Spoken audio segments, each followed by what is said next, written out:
औज़ु बिल्लाहि मिनश शैतानिर रजीम, बिस्मिल्लाहिर्रहमानिर्रहीम। शुरू करते हैं रब्बुल आलमीन के नाम से, बेशक जो बेहतरीन रहम करने वाला है। वाई डज़ अल्लाह एक्सेप्ट दुआ? अल्लाह दुआ क्यों कबूल करता है? जब हम कोई दुआ मांगते हैं और वो पूरी हो जाती है तो हमें बहुत खुशी होती है कि जो मांगा था अल्लाह सुब्हान ताला ने हमें अता किया। इस पर अल्लाह का शुक्र अदा करते हैं।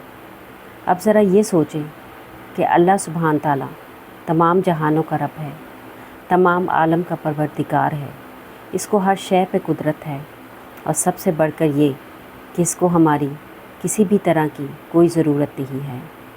कुरान में है अल्लाह ताला गनी है, यानी इसको किसी की ज़रूरत नहीं है। जब इसने मेरी दुआ कबूल की तो इसे मेरे शुक्र की ज़रूरत नहीं थी, ना इस चीज़ की कि मैं इसके आगे सजदा करूं, इसके लिए नफल पढ़ूं, इसकी इबादत करूं।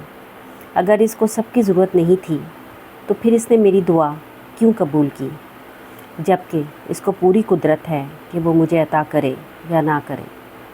ये एक सवाल है। फिर किस लिए इसने मेरी दुआ कबूल करी?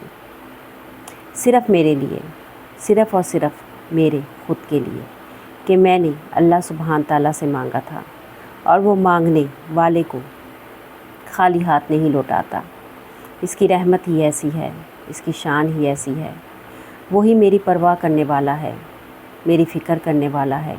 मैंने मांगा तो इसने मुझे रहमत से अता किया और खुश हुआ कि मैंने पूरी कायनात को छोड़कर इसको मदद के लिए पुकारा।